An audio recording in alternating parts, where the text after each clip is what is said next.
Los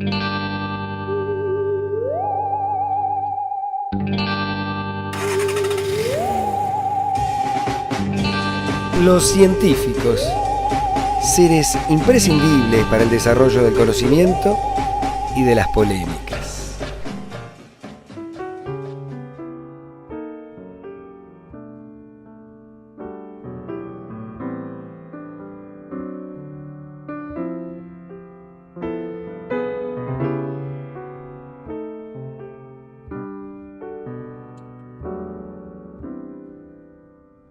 Hoy en Los Científicos estamos con Marisa Malvestiti, licenciada en lenguas, ¿no? Licenciada en letras. Licenciada en letras en principio, después doctora en lingüística, profesora de lengua y literatura, distintas funciones que llevé adelante a lo largo de la vida.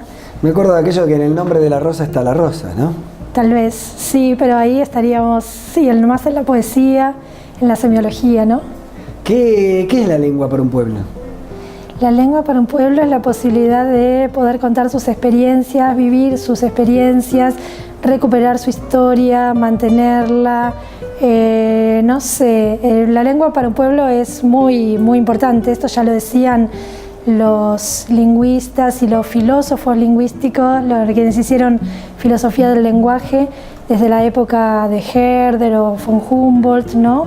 A fines del siglo XVIII. Es el combustible del pensamiento también una lengua, ¿no? Es el combustible del pensamiento, sí. Es la manera de codificar la realidad en la que vivimos. ¿Hay lenguas que permiten ir más lejos en el pensamiento que otras? Hay lenguas que permiten ir distinto. Lo que no hay lenguas que sean, digamos, más primitivas, ni más atrasadas, ni que no permitan explicar realidades nuevas. Eso es una creencia eurocéntrica, ¿no? Sí.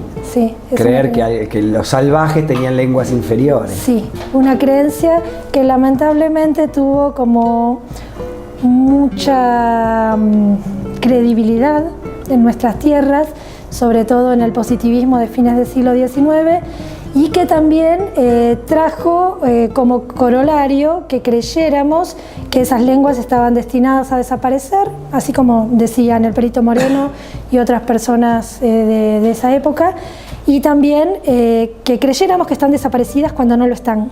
Eso por ahí es muy interesante en Patagonia. Y en realidad cuando las estaban matando también. Cuando las estaban matando, pero además como que se fue dando un proceso de invisibilización bastante fuerte y que por ahí sigue hasta el día de hoy, ¿no? Cuando decimos, bueno, ya la gente Selknam, Ona, ¿no? En el vocabulario común, no habla más su lengua. Y eso no es así, porque hay todo un proceso de recuperación de su lengua que están llevando adelante las nuevas comunidades que se reconstituyeron en los últimos años. Ahora vamos a las lenguas nuestras, pero digo por jugar así, la imposibilidad del inglés de diferenciar el ser y el estar, ¿les implica alguna limitación?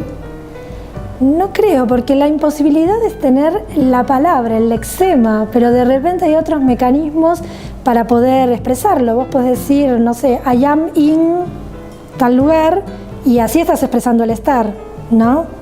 O sea que es un problema de codificación. Lo que algunas lenguas codifican, digamos, mediante un lexema específico, otras lo codifican mediante su gramática, ¿no? Que para los alemanes la luna sea masculino y el sol femenino, ¿les cambia la cosmovisión, la mirada de...? Y ahí puede ser.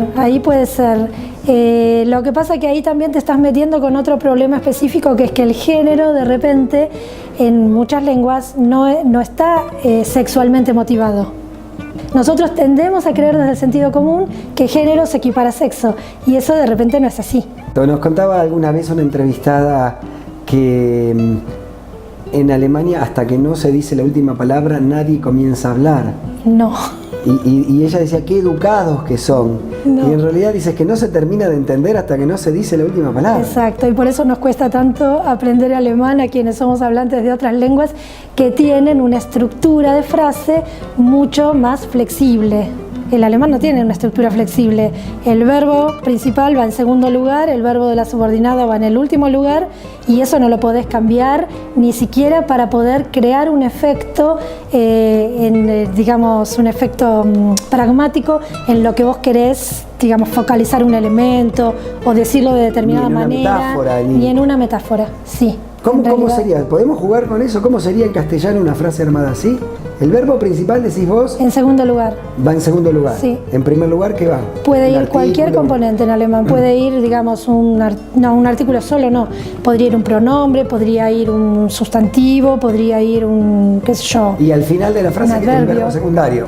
Y al final de la frase, el verbo secundario, o si vos estás usando una frase perfecto, digamos un he ido, ahí va el ido. El e en segundo lugar y el ido al final de toda la frase. Por eso, claro, cuesta de repente como captarle la estrategia a la lengua, ¿no? Decía ella, nunca se interrumpían. Digo, qué educados que Educados. son. Después ahí vos, Sí. que no era educación. Sí. Las lenguas nuestras, ¿alguna te gusta más? Bueno, sí, a mí las lenguas, en realidad a los lingüistas las lenguas nos gustan todas, porque en cada una vemos procedimientos diferentes y nos llama la atención mirándolo desde lo estructural, digamos, ¿no? Después está todo el otro estudio que también hacemos los lingüistas, que es el estudio sociolingüístico, el estudio de ver la lengua, digamos, en la sociedad, en sus usos, en sus procedimientos de mantenimiento o bien de pérdida, o bien qué es lo que desean los hablantes hacer con ella. Mira, a mí la lengua, no te digo que me gusta, pero que me intriga mucho, que es una lengua, es el Gununayájech, que es la lengua que se fue llamando después Tehuelche septentrional, que es una lengua muy poco descripta, que tiene poca documentación y que actualmente una tesista con la que trabajo está redefiniendo, ¿no? Tratando de redescribir.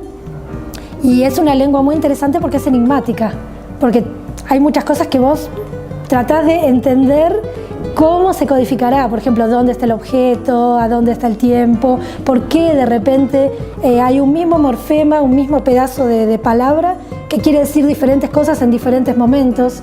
Y eso que en castellano está tan estudiado, o en inglés o en alemán, en las lenguas indígenas muchas veces nos lleva a ser un poco detectives, ¿no? A los lingüistas y tratar de reconocer, o sea, es muy interesante reconocer morfemas para quienes estudiamos las lenguas.